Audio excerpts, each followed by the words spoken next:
Hello, I'm Rod Walton with PowerGen International, and I'm here in the studio with David Lewis, who is CEO of Energy Capital Vietnam.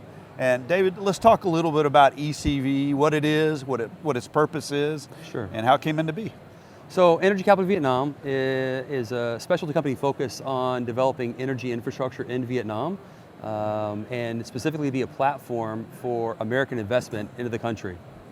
Well, let's do a little LNG 101. You know, we hear a lot about it. What is going on down in the Gulf, and how does that translate to the global picture? Sure, well these are very exciting times within the LNG business.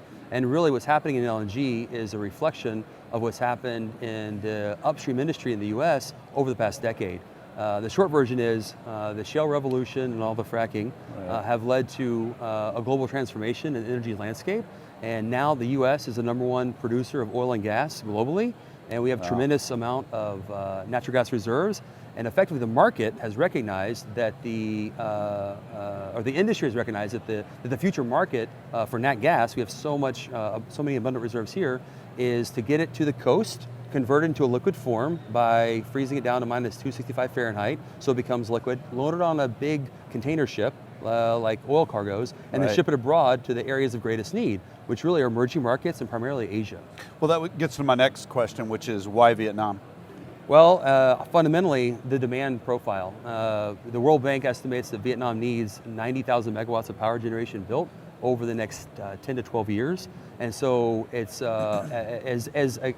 as a disclaimer, as an oil and gas guy, I'm slowly learning more and more about the power side of the business. That's also part of what's happening globally is the integration of the two. Right. I've learned about baseload, mid-market, and peaking, and the beauty is that whenever you're in an environment where they need 90,000 megawatts, you're not worried about your first 3,000 megawatts of power that you know it's baseload. You got a lot of leeway so there. there's having strong demand really kind of eliminates a variable, which is, oh, how am I going to be able to manage everything? No, they'll take everything we can make.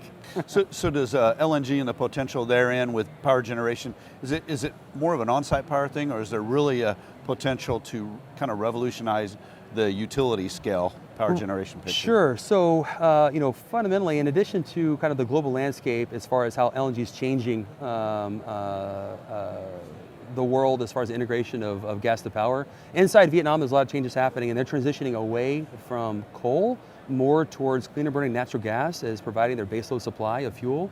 And I'm seeing in Vietnam there's a strong push for integrating renewables in the energy mix, but they're looking for a reliable, sustainable source of fuel that has less CO2 output, and that's really combined cycle gas turbines. So, with that, there's also looking at trying to have greater competition within the energy market in Vietnam, getting away from subsidies, allowing cost of electricity to be reflective, or the price of electricity to be reflective of the costs associated with generating free market dynamics. There you go. Yeah. And that's what Vietnam is doing overall, is basically embracing free market system. That's great, very interesting. Well, we got that topic here at PowerGen. I'm Rod Walton with David Lewis of Energy Capital Vietnam.